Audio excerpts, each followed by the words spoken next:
Convenience kills. That's the thesis. And it connects directly to the Building What Matters framework. The empire runs on convenience. It needs you distracted, dependent, and disconnected from your body, your own land, and your own thinking. Convenience is how empire gets inside you without you noticing. This episode names that. It traces it across 3 main lanes and gives you a practical tool to start living different. My guest today is someone I've done life with for a long time. We've ministered together, deconstructed together, got married and started families together. We've even went through the bitterness of divorce and heartbreak and the trials of life together. We raised great kids into young men and women together. We went our own separate healing journeys and shared those things with each other. We've both been there for each other, although I think I might have needed him more than he's probably ever needed me. We've had more conversations than either one of us can count about these things. My guest today is one of my lifelong best friends, Jay Mertes. He's a former pastor, high school educator, and basketball coach, and now a homesteader and an ER nurse. And those two things together give him a perspective on how we live and what it's costing us that I think that you need to hear. During one of our many conversations, he said something that I've been thinking a lot about since. It fit well within the framework of this podcast, and particularly with the Back to Eden episode I did recently. He said 2 words: convenience kills. That's where we're starting today. Jay, welcome to the Building What Matters podcast. So you are the first guest. So I'm pretty excited about that. I couldn't think of any other better person to bring on. I was really happy that you were able to do this and willing to do it. So talk a little bit about how you got to that place where you started doing homesteading and became an ER nurse, and how does that fit together and what you talk about when you talk about convenience kills? Well, there's a lot that goes into it. Some of it's just wanting to eat good food. I can remember as a child going to my grandfather's up north, and he had huge raspberry patch. Just going out there and eating, I have not ate a raspberry in probably 30 years that tastes as good as Oh, those raspberries did. I remember well, it was a pretty good sized garden across from that house up there. Yeah, it was quite a, and then, he had all of his food was canned. It just was good food. And then you add to the fact that my wife comes maybe from I would say a garden background, always had a garden. Yeah. I am not as green thumbish. She is very good at what she does. And along with some of the other homestead skills, the big tip for me was moving to taking a look at our food in the American diet, and then what we were seeing in the ER, and I am confused sometimes. Even in my lifetime, I've noticed that there's been like people are getting more sick younger. Like privilege is not the right word, but I've had the opportunity to tell 30 and 40-year-olds more in the last 6 months that they have cancer than Mm. I feels like in the first 7 years of my employment at the hospital. Wow. So when you say that you're seeing this isn't just something that you're noticing from a news feed or things that you're reading. Like you're seeing this in the ER on a regular basis during your shifts. Absolutely. Like, just chronically ill people, and then people who are just sick, but cancer is like it seems to be a lot. There's also a lot of GI issues, and I have some beliefs as to why that's happening, and, a lot of just heart disease, all these things that you get with what they call SAD diet, the standard American diet, and, highly processed food, things like that. So, anyhow, what got me going down that path was watching some videos on being vegetarian, and my wife was lifelong Seventh-day Adventist, and some of the things that principles that we talked about kinda got me intrigued, and we watched a lot of things on what we eat, and,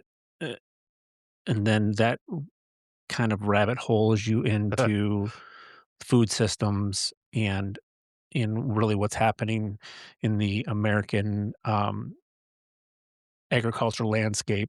So once you start going down that hole and then you add on the fact that I'm just seeing a lot more sick people, it became clear to me that we needed to, I say we, I mean, I think everybody does, but Sure. our family, for my kids and for my grandkids, I'm concerned for our health. Yeah. You and I have talked a lot about that concern. I remember you telling me that for a little while there, and maybe you still do, where you would see older adults coming in uh, to the ER that were in their 80s, maybe even 90s, and they looked relatively, if they looked relatively healthy, you would ask them some questions, and inevitably you got the questions that answered the way that you thought they were. Could you talk a little bit about that? Yeah, almost. That's almost every time. So when I was in nursing school, we did a project. It was caring for a geriatric population, and I interviewed somebody. I won't mention them, but you and I both know them. Sure. I asked them what were some of the things that they did that they felt led to their health. One was staying active. I Hmm. can say that once you, as humans, that once somebody, as you get older, you lose mobility, your health goes down. The less you're moving, the less your health will follow. Second of all, they say that they avoid sweets. Not that they don't have some, but they don't have a lot. And the another thing is that they have a garden and they're active in that garden. They're outside, they're doing things. And then a lot of them are very active in other people's lives. They are involved in um, like local community centers, Commission on Aging. They're involved in church. So there's a communal Hmm. there's a communal tie there. There's a few other things, but for the most part, that is the thing, and they're on very few meds. So we have created a world where very sick people live a very long time, and it makes me sad because quantity is not always quality. Like if I know how I would feel. I just think that we can do better. It's a pattern that has worked out time and time again. And there's ties to things that will bring people to see me in the ER. I mean, I think we all know that if you drink alcohol to excess, it's going to cause problems. Like I see it every day. Sure. I can look at people and say, yeah, okay. And if you smoke, for like, we got people coming in and smoking since they were 12. Right. There's going to be problems, and inevitably there is.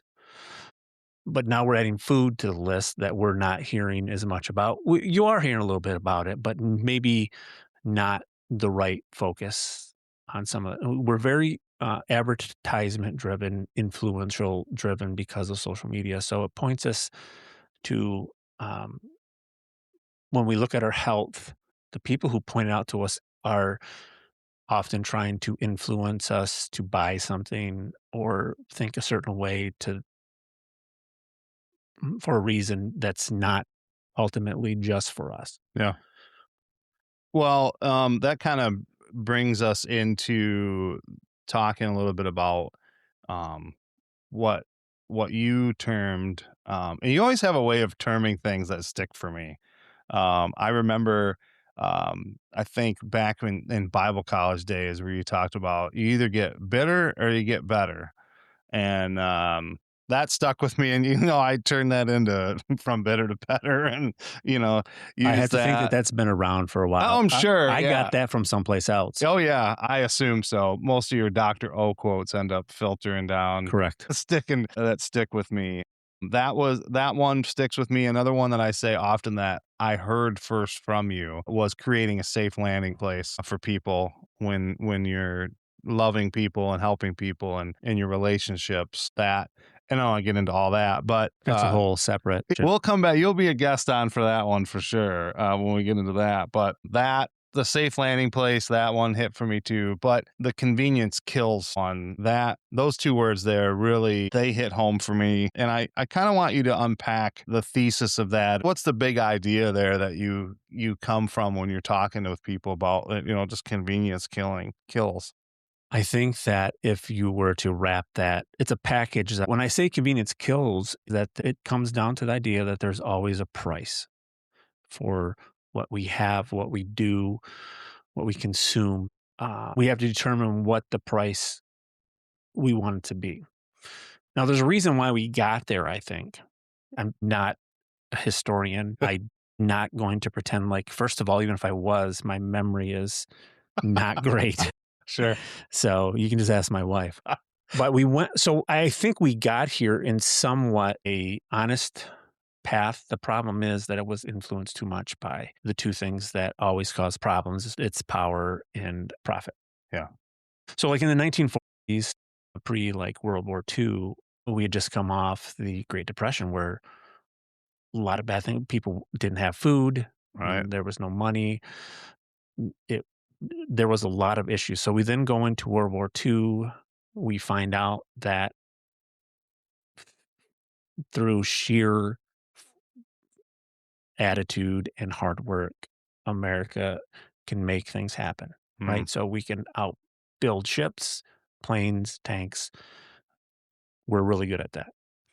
So Mhm. when World War II is over, and there's a lot to unpack. I'm just going to stay on line here because we grabbed the same people that were creating chemicals over there, brought them back here. I think it was Operation Paperclip. I don't quote me on that, but we have a history of grabbing people and using them to our advantage. And so now the people that were making like gases and things that were used in battle and all the other bad things that were happening then, and we now brought them out and they created pesticides, as I understand it. So now the military complex has now shifted into agriculture. And we had just been in a situation where we didn't have a lot of food, right? So now the idea is through sheer hard work and technology, we're going to create more. So we've moved less from smaller farms into like big business of beef and chicken and pork and corn and soybeans and stuff like that. And there's so much that goes with that. I don't want to go down that. Like that for me is a really important thing, but it's complex. I remember in the 80s, my mom would, she would have dinner stuff, but then now she's working and convenience is like, okay, Pop Tarts, TV dinners, all those stuff. Like we didn't really think about that at the time. And I think that back then a lot of the food was different. Within the last 20 years, because of cost, a lot of chemicals have been added. I think we're all aware of highly processed food now. I think it's in our general conscience now, so it's not anything surprising. But because the United States subsidizes all that stuff, corn, soybean, and we use it into like corn syrup and it's added to everything, we've now created some that I think genuinely we're concerned where we wanted to have food. Now we've got more food than we know what to do with, so we need to use it up. It's not healthy, but it's convenient. So when I say convenience kills, there's a price for what we do. So granted, if we want healthy food, that means you got to grow it. You need to pay somebody to grow it for you. You've got to go out in the woods and forage, which is fantastic because now you are touching grass. And I think when we talk about convenience kills in the area of community Yeah. connection, and our contentment. And so those things go hand in hand. So, but the price is time and money. The more convenient it is, the price is paid on the tail end in our health. That's the premise that I kind of when I'm saying that. I took the long way around to that, but it affects us either on the front end or the back end.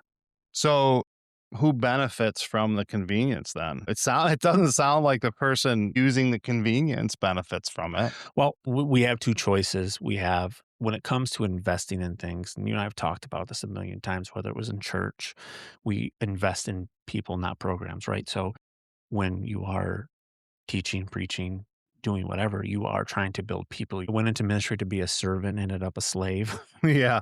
Yeah. And so who's benefiting? If you're not investing in people, you're investing in position or power. Yeah. So people want to consolidate their power, the influence, and or profit. It's 100% profit. So when you're looking at food, you want to say, is this built for profit or is it built for people? So once you start going down that path, you cannot walk into a grocery store and not pick up a label and look, oh man, or not understand glyphosates and all the things that are in our food. And so once you go down that path, it is disheartening. And that's how you end up having chickens and a garden and talking about quitting your job and doing this full time. and you and I have mentioned this, I feel this is just on a physical as it is just important in the spiritual levels. Why we went into ministry was to tell other people the gospel. I feel like the gospel of our health and what we're eating, I feel like that's pretty urgent. Yeah. So let me take you into the ER and talk about that for a second, because you're sitting with a patient, you're sitting with a family in that moment. You mentioned that you basically tell people more regularly in their 30s and 40s, like that you have cancer or that you potentially have cancer. Like what do you wish those people that you have to tell that to? What do you wish they would have known 5 years ago, 10 years ago? A year ago, like, what do you when you talk about the gospel of food, and I like that terminology, but what do you wish you could say to them? Like, First of all, it's the doctor's job to do that. sure, But the majority of the time, I have a very good rapport with my people, and yeah, we talk about, okay, you're getting this scan because these are the things that we're concerned about. yeah, So lots of times I'll set the table and the doctor gets to deliver the dinner.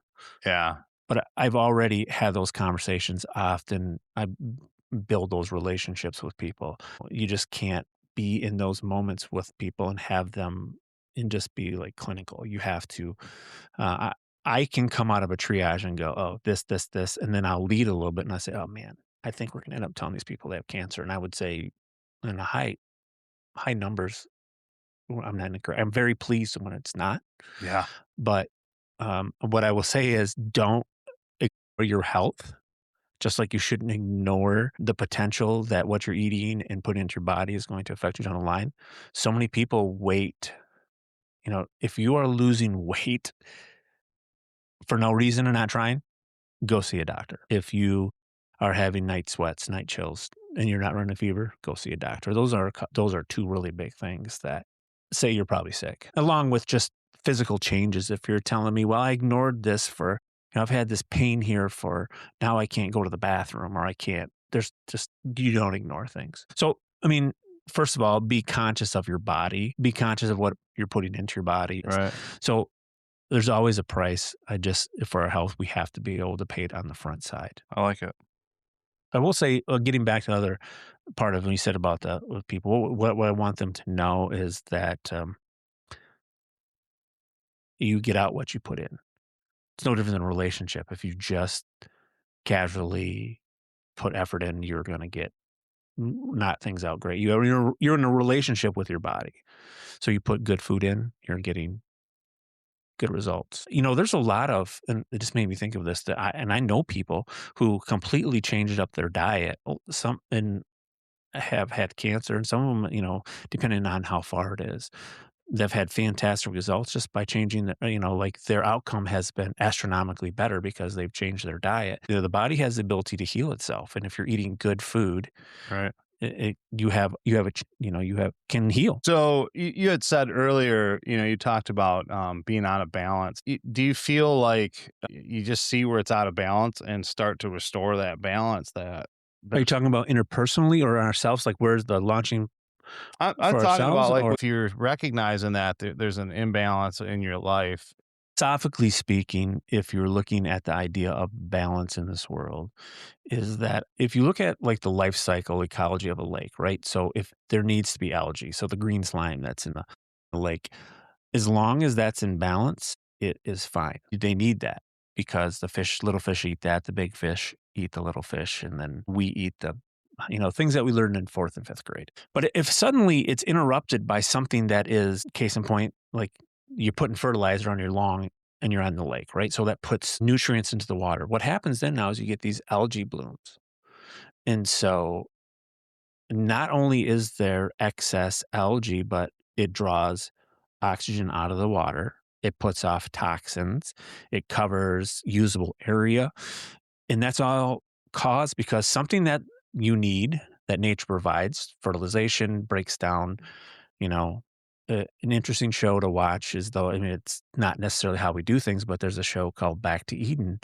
And the guy like talked about how he was going to grow food, right, in horrible climates, and he said, "I just looked at the woods," and it's kind of like it's really interesting because he talks it to a biblical return to Eden, Yeah. like the idea of that God's given us all the tools, we just have to look at it in nature, Yeah. so we don't need to pour pesticides, and we don't need to because if you have an outbreak of bugs, normally that means there's something out of balance. Yeah. And so nature has a way of providing that, whether it's companion planting or doing different things. Put some marigolds in there, keep some bugs away, Sure. or excess fertilizer, or if you're having squash bugs, it's probably because you've killed all the things that eat the squash bugs. That's essentially if you take the time to just Google regenerative agriculture, that's the idea is that working within the system. Yeah. So that's what we try to do. We don't use pesticides. We don't use anything like that. But balance is pretty important. You even look at how meat is produced in the United States, right? Yeah. So it's not on pasture, or if they do, they just graze and move on and they have to put fertilizer down to get it to grow. And like so interesting regenerative agriculture with the cattle thing is that what they found is if they um, graze, move, and continuously like move, whether it's your chickens, they have things called chicken tractors and they move them every day. So now the chickens are eating bugs, they're eating greens, they're doing what chickens do and making chicken poo, and it fertilizes the soil. Cows do the same things. It's kind of like when the bison were here and they grazed and they moved, and then like the wolves kept them and in balance so they didn't overpopulate. And they fertilized the ground and everything grew. I love that concept because that stuff, I talked about before we hit record was it's not only it's great for us because it fits a biblical framework. And so it's familiar for us for our background, as being in the ministry and that and our beliefs, but also like it's very native. It's an indigenous belief as well, which is something I've been kind of, forming some more opinions about as I read more and more. Just this idea that, the earth is always going to restore its balance, one way or another. And sometimes it's not good for the people who are a part of that. And you see calamities and extinction of creatures and all of that. And it doesn't bode well. And it just seems to me like there's an easier way to live. Like this idea of convenience killing. The opposite then would mean that, if it's sometimes life is inconvenient, but in order to have a good life, it has to be a little inconvenient. Like, So to follow, yeah. So to address that is that, and we've talked about it. You know me well enough to know that I've struggled with depression. I've struggled with a lot of discontent in my life. Some of that is just the depression and working nights and struggling with life. sure.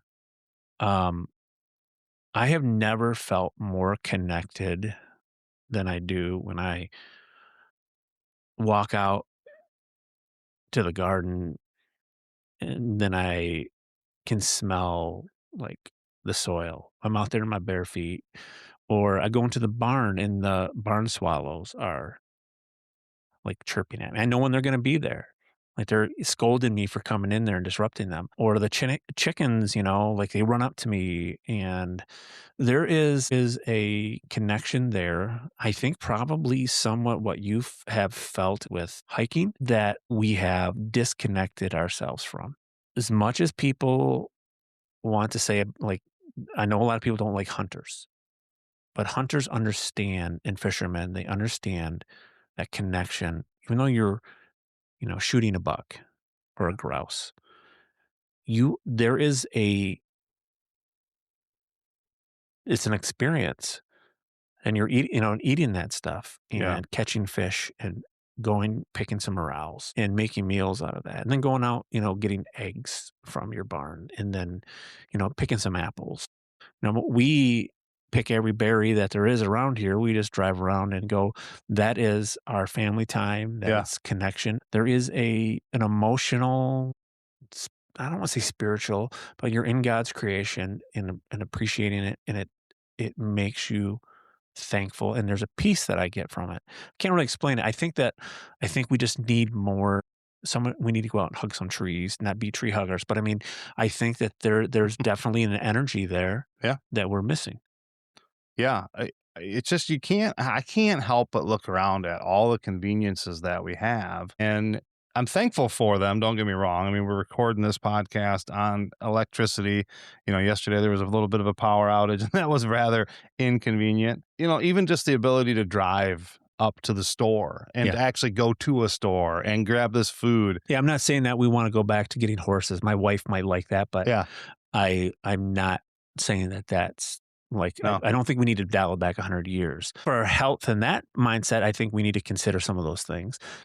Convenience can be good. It's just when it doesn't prioritize people and their health and their happiness and their contentment in their community. And um, anytime, again, that filter of if we're doing things because we're being manipulated by advertising or different things like that because they tell us this is good for us. I see people fall into that. When it comes right down to it, like I cannot tell you the number of people that I say, "Ah, I don't like water." Okay, that's fine. Like I drink body armor or whatever those drinks are because the electrolytes. I'm like, man, you don't really need electrolytes like that because you're also getting a lot of sugar. But they have been advertised to and believe that when they're drinking that product, they're getting electrolytes. If it's like just eat food. Stop taking pills that you've squeezed whole food into so you can take a pill. That's very Western mindset is that, so this is good for us. Let's go squeeze a bunch of flax seeds and krill so we can have omega 3s. And so like, why don't you just eat solid food? And there's another discussion there, whether uh, nutrient density and stuff like that. That's another reason why we try to grow our own because it tastes better and more nutrient dense. But that's a rabbit trail again, and we don't have time for. Well, I would, the way that you get your supplements or your nutrition, your vitamins, when you go out to a garden and you till it and work on it, or when you go out to a garden and you reap what you've sown and you do that activity and you wash the fruit and vegetables and you prepare it and you eat it, that there's so many other benefits that you're getting besides just getting the vitamins that you get from those vegetables that you're eating. You can get all your vitamins from a myriad of different powdered drinks or whatever it is, but you don't get to go outside. You don't get the movement. You don't get the experience of connecting and giving back and restoring and doing all those things that you said. And that's to me, when you talk about that stuff to me, that's the stuff that's very appealing to me. When you talk about that connection of going out with your family, getting those berries, bringing them home, doing those things. I can drive to various locations and see them and take pictures of them and get in my car and come back. But it's a whole different level when you strap on your back everything that you're going to need to live on and go walk to those destinations over a couple-day period and survive and do that. It's a whole different level of fulfillment and You hear connection. the birds, you hear the Yeah. crickets, you smell the smells. Like, salmon fishing has a very particular smell for me. I can smell spring, and when I smell it, it Hmm. makes me wanna go steelhead fishing or makes me wanna go grouse hunting at a certain time of the year because there is a connection there with the smells and the sun and the trees and Yeah. stuff like that. And those are the moments that definitely bring me contentment. And it's been good for me is to be able to have a partner that enjoys that too. Yeah. And so I think a lot of this is driven. I don't know if I would do it as much by myself. It's driven by the fact that first of all, we've invested a lot of time and energy into our relationship, but into having parallel lives and things that we think are important. So it's been awesome. Plus, she makes great bread. Her bread and my daughter's bread are on fairly level playing fields. I'm pretty But confident that I need to probably check that out. yeah, well, she dropped me off a loaf of sourdough, Okay. but I will say this, that one time that your wife made that sourdough bread, maybe it wasn't even sourdough bread. I don't remember what kind it was, but I remember because she did. I'm pretty sure it's it sourdough. was sourdough and it was just like out of the oven type of thing. It was warm and the butter melted on. I think we got it was butter from the Amish that we had Yes. gotten, and yeah, it was a good combo. Oh my god, it was the best, man, it was the best piece of bread. That butter was phenomenal. Like, you can taste and feel the difference when you eat that kinda stuff.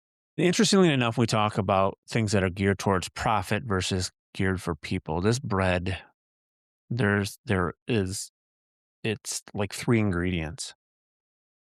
That's crazy. And then if you went in your cupboard right now and grabbed the bread in there, Yep. it's like 25. Yeah. And if you left it out, it would take a long time for it to get moldy. You leave this bread out, Yeah. it's dry and gets gross. Like you eat it or it does what things are supposed to do is break down. Like how many times have you seen these things where, oh, I found Chick-fil-A in my back seat in a year and it still looks the same Yeah. Yep, they do. because it's made for profit. And I'm not knocking any particular fast food or anything. I choose not to eat that for one, my constitution can't handle it anymore as I've gotten older. Right. But once you make that transition to it's not the same as what we do, and I can tell when I put it in my body how Mhm. it makes me feel. Yep. And so when I pick a berry off my raspberry plants and I put it in my mouth and there's a contentment because I did that. Well, I mean, the plant did it, but I mean, Right, you planted it, you we did watered it. this. Yeah. Like we've created this oasis of happiness and food. And, Yeah. um, You've partnered with it, and you've partnered with the land that you have and the things that you're doing, and that for me, when I have done that in my life, it creates a lot of contentment. We've circled around this, but I'm gonna ask you, like, do you think that contentment is really even possible inside the convenience culture? well, it Or do you think it depends what your requires. priorities are. So, because some people just want to have that. When I think about grandma and grandpa's, the same one who had the raspberries. Mm, They had like a turn of the century house, right? So it had wood floors and all that stuff. And everybody loves wood floors. My grandpa, the moment they could get carpet, did it, covered up those floors because that was progress to them. yeah. And that Mm. brought contentment, indoor plumbing. So I'm sure there's contentment not having to freeze your bottom or like that seems like progress, right? But there comes a point where it probably affects us.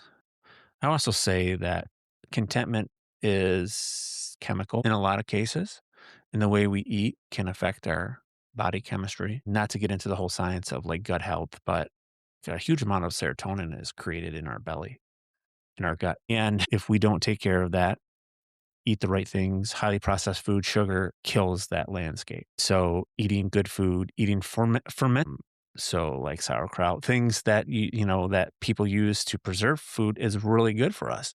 But we've kind of moved because it's gross and it's not convenient. It takes time and it stinks, but it's really good for us. And so I think that that's a separate thing, but I think because of our food in glyphosates that are used for like Roundup, stuff like that, it's on all of our wheat and soy and stuff like that, also kills our gut biome. And when you restore that, I think a lot of people find that they do feel better.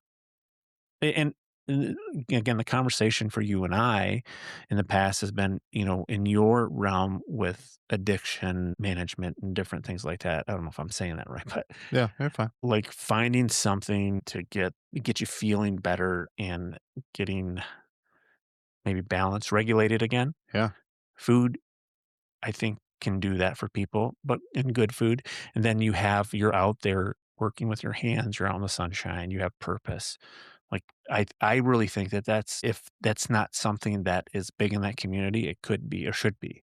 I think that there is a benefit I've read some studies, but I'm just talking for me. It's been really good for my mental health. When you and I talked, when you and I talked about this convenience kills and you introduced that concept to me and it talked about it in that way to me. One of the things that you talked about was, I think you called it like the convenience test.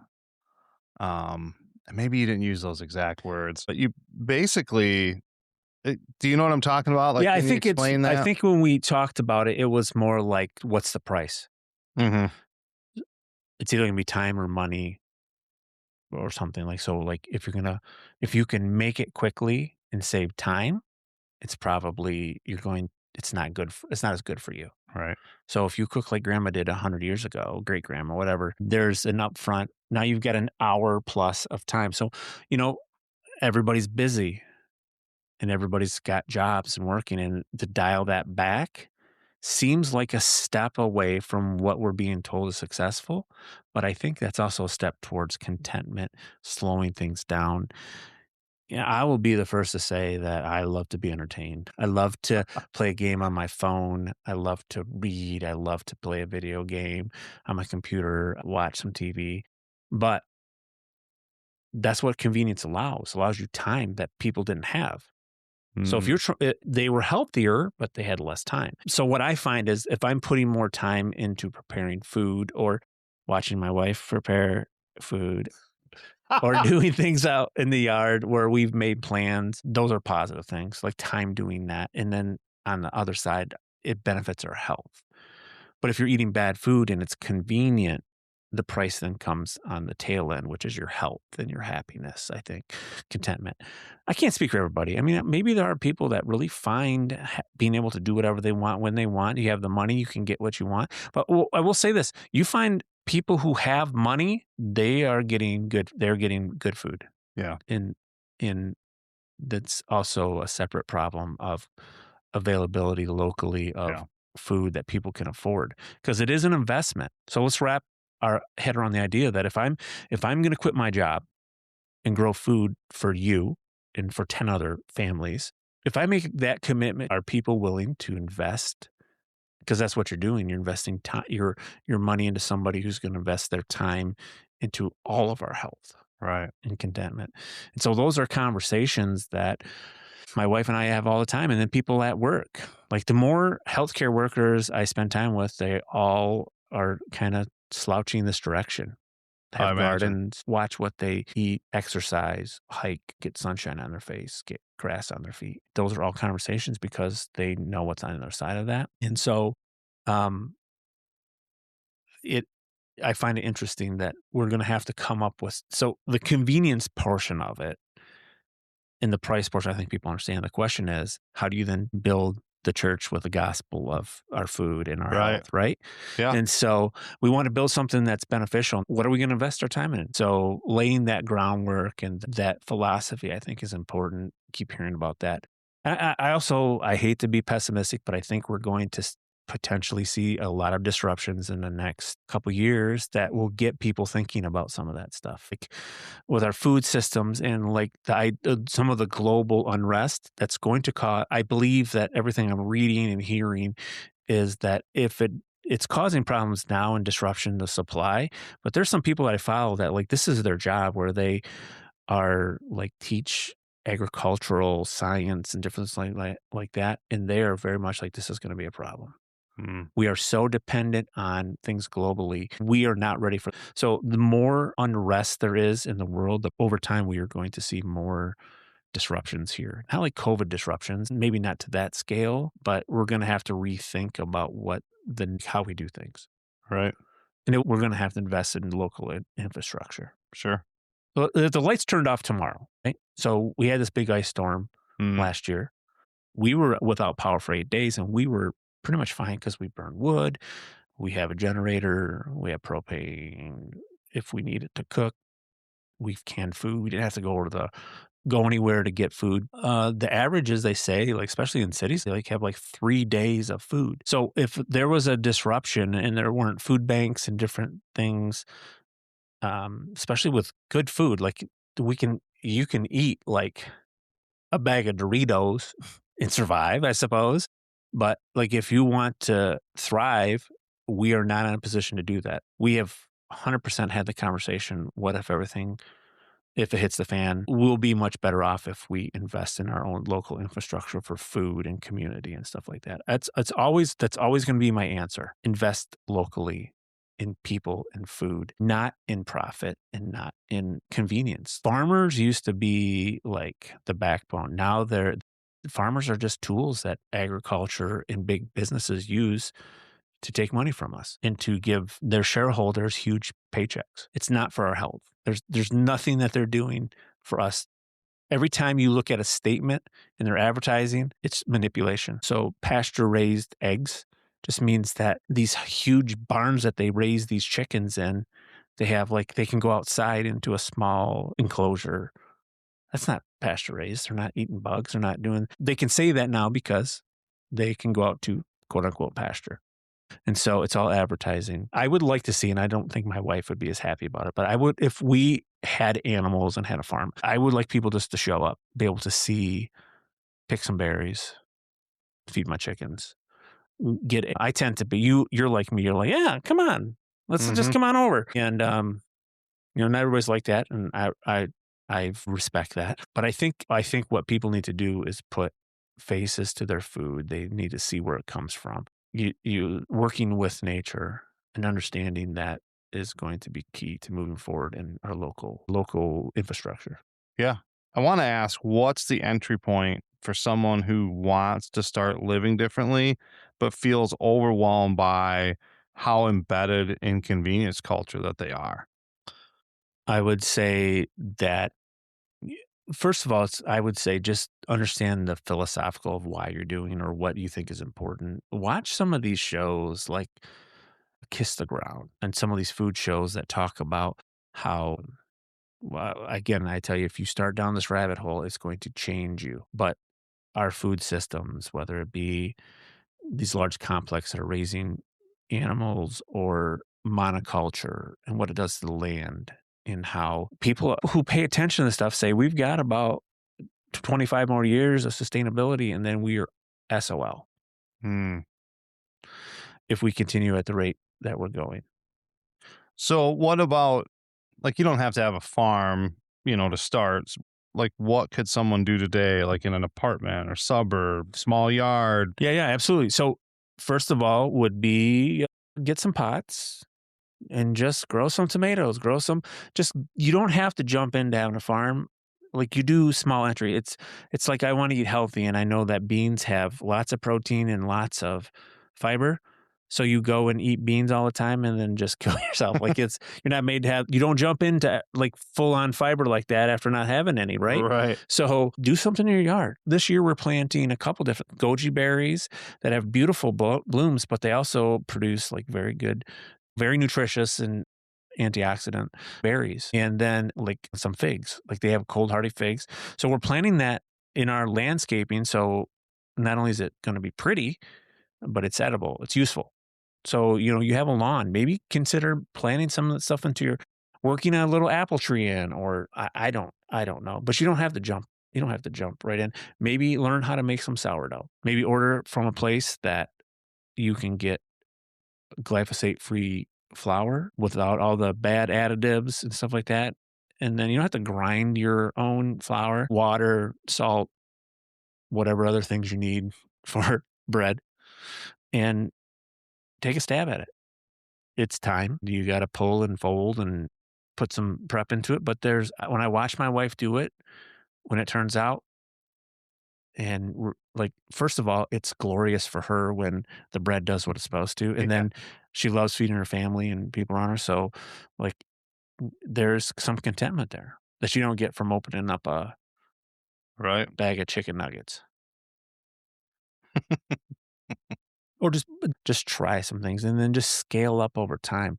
Like, I don't think that the answer is for you to go buy 40 acres and a mule and live in a tent and, like, like, shun the world, right? But I do think that you just take little steps towards what you're, it's no different than anything else.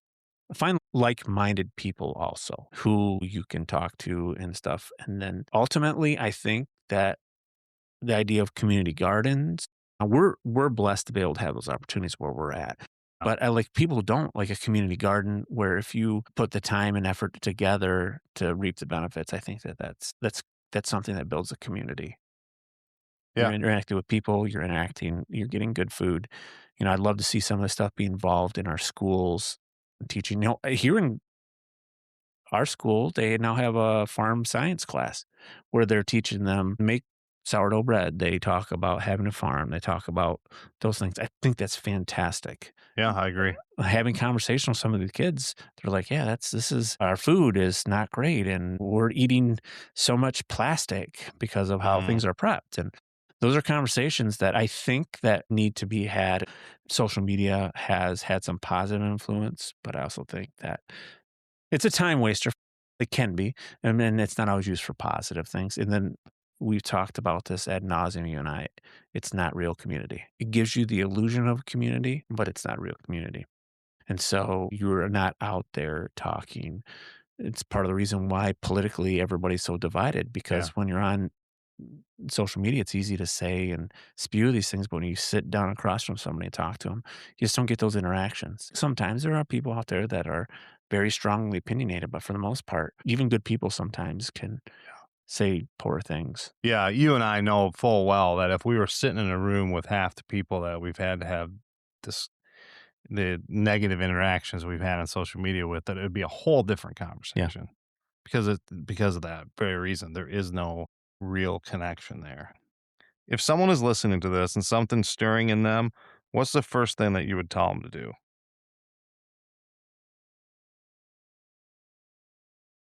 Find your people. Mm, There's so I think that talking to people that are passionate about this stuff, just take small steps. Plant a couple plants. Hop in your truck and go berry picking. Go look for some mushrooms. Control what goes in your body. Think about what you eat. Think about how it makes you feel when you eat it. And then do the small things. Go for a walk, talk to people, get out in nature, buy local honey, yeah, buy bread, eat, make your own.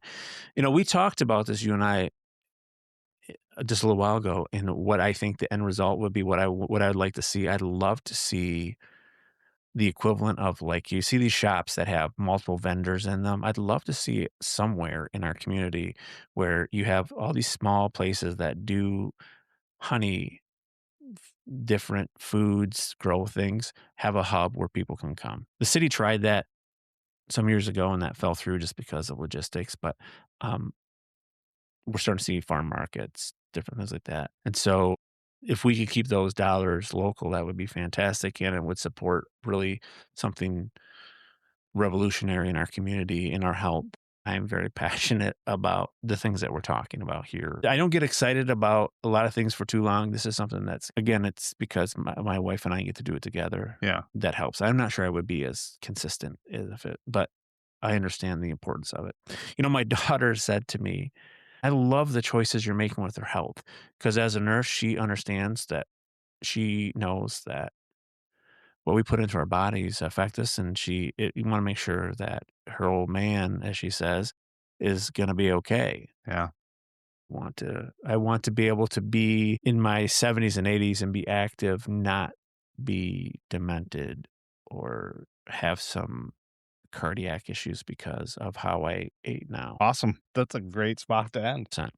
I 100% believe that with my whole heart. And Yeah. it's made a change in my life and how I feel. And I'm excited to maybe share that with other people. Well, I appreciate you sharing it here in this space.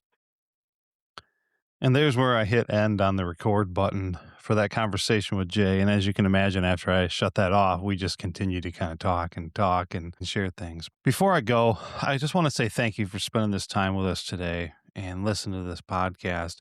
It means more than you know that you showed up and you listened all the way through.